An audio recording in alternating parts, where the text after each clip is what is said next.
Good to have you on the show this morning. Hello, good morning, Joshua. Yes, hello, I can hear you. Yes, how are you doing this morning? I'm very fine, and thank you very much for having me. A very good morning to your listeners and viewers. All right, so what the papers are reporting is that some 3,050 students have had the deferment cancelled. What can you tell us? Exactly. I think when the issue came up, we were all saddened and disappointed by the decision of the Kwame Nkrumah University of Science and Technology to defer this student, because deferring means that they are going to miss out on a full academic year of their educational journey. And we all understand how detrimental that can be to the students themselves and even the country at large. And so for us, it was much of a big deal for us to see to it that we are able to tackle at least a part of it. So together with the engagement with the KNUSCSRs, who are more of our representatives on the ground, because the National Union of Ghana Students is a representation of all Ghanaian students, but then their representation is authenticated or confirmed by their Students Representative Council, who represent the students when it comes to the national level. And so working together with the Student Representative Council, led by Mr. Michael Abo of KNUST, we've actually been able to successfully, the SRC has a welfare fund that they are able to actually disburse every single year. But then this time around, because of the way it is an emergency, and we actually expanded because of the kind of numbers that are involved, because 6,000 is a huge number. So we are working around the 3,000 plus to ensure that they are able to stay in school, and then the rest we find ways and means to also ensure that we are able to get them to stay in school. So if I understand you correctly, these 3,050 students we are talking about did not get off the hook because the school administration pardoned them, but it's as a result, NUGS and the SRC were able to organize some money for them to pay their school fees. Exactly. I mean, as for the school's administration, we are now trying our possible best to ensure that, I mean, the policy is quite outrageous, because if you have 2 semesters and you want 70% payment in the first semester, and not even at the end of the semester, but you want that payment to be done at the end of registration for the first semester, that is serious. So we're actually trying to get the school's authority to actually review the policy, because, I mean, you understand that it's a policy, but I mean, policies are supposed to be reviewed as and when necessary, and I think it's necessary that the policies be reviewed, considering the current global economic crisis, etc. we find ourselves in. I mean, you can't outrageously expect students to pay 70% of their fees, even as at the middle of the first semester.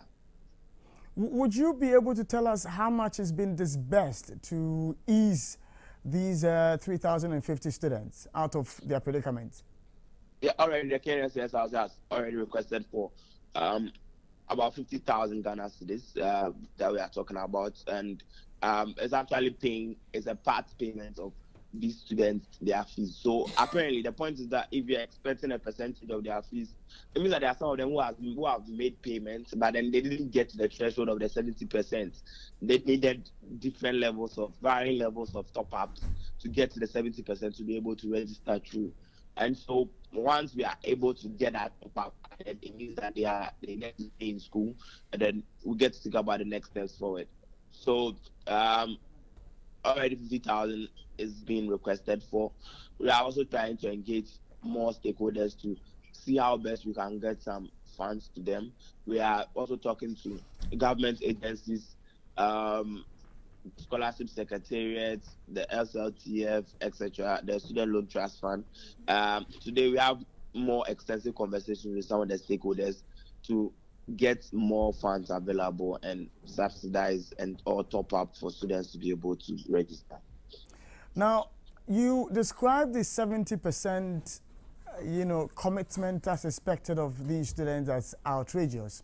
Now, what pertains in other institutions if 70% is outrageous for KNUST? All right, so I am a student of UPSA, and I was first in KNUST, but as a master's student at UPSA, I'm allowed to make 50% payment for one full semester. I mean, so I make 50% payment, and then the next semester I can make 50% payment. I think that is reasonable. So I mean, because it's 2 halves of an academic year. So if you are making 50-50, I think that works fine. And I believe that that's a policy that should be adopted by a school, an institution like KNS, because you already have the numbers.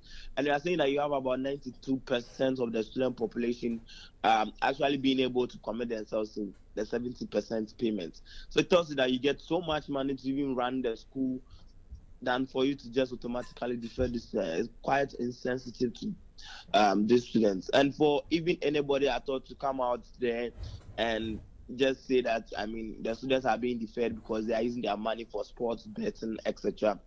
That was very, very grave and insensitive. It's untrue, insensitive, and I think I describe it as booga booga PR tactics. It's just a way to take away the focus from the students and their struggles, and just to turn the public perception against the student, which is very unfair. And I think that in whatever way possible, we should be able to get such a person to come and retract the statement, because you can't just pick out any public narrative and just come and use it against the students. That was a very poor decision and poor form of PR.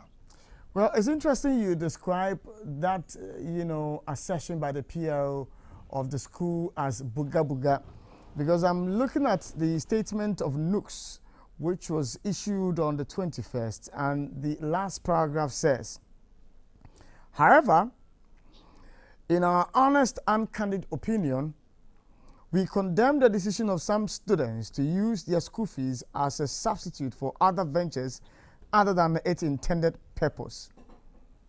How do you respond to this on the back of your description? Yeah, exactly. Of course, we can't deny the fact that there may be some irresponsible students who actually do that. But I mean, for the PRO to say that the students have been deferred because they are using their money, it's literally, he more of blankets it on all the students that this is the plight. I mean, he's taking away the plight of the students, because all over the time the SRC has opened up a help desk that's actually taking the concerns of students, and the concerns of students have been legitimate. I mean, there have been legitimate concerns. So, I mean, if you are PR and you are being interviewed by whichever media outlet, you don't just necessarily blanket it and say that the students are being deferred. I mean, they should pay their fees. We need the money. They should pay. They are using our money for Uber. And I mean, of course, I mean, we admit that there are some sections of them. If you also admit that there are some sections of them, I mean, make statements and direct it to that section. I mean, let's not ignore the fact that there are some of them with legitimate concerns, and they are the majority number. I mean, we hardly hear this kind of news stories, but if now we are hearing it, it tells you that it is by virtue of the economic dispensation we find ourselves in. So you don't just put that aside, shift it. You don't hear him talk about that. You don't hear him really expressing the grievances of the students who are struggling, and that's very disappointing and sad.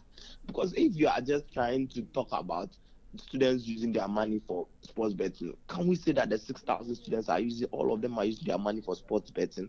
Is that what he's trying to say? That's why I say it's booga booga PR tactics, because he just wants to save the focus from the fact that these students have genuine concerns and genuine issues. Because the KNSC itself, the management, has been able, of course, they do exceptionally well with, I think they issue out the KNSC Treasury scheme to also support students who are needy, etc. But then, even in giving out this, they know that obviously they are unable to give it to all needy students. They themselves would express the fact that there are students who legitimately need help, but they are unable to help them because the cap or the kind of funds that they set up for these things are not enough to settle the debt of all the students. So it tells you that there are students with legitimate concerns. Then you forget about all the students with legitimate concerns. You actually implement a policy, and then we say it, and then you come out and you say that the students are using their money for sports betting. I mean, like, let's be serious on that issue. I'm grateful, Joshua, that you made time to speak to me.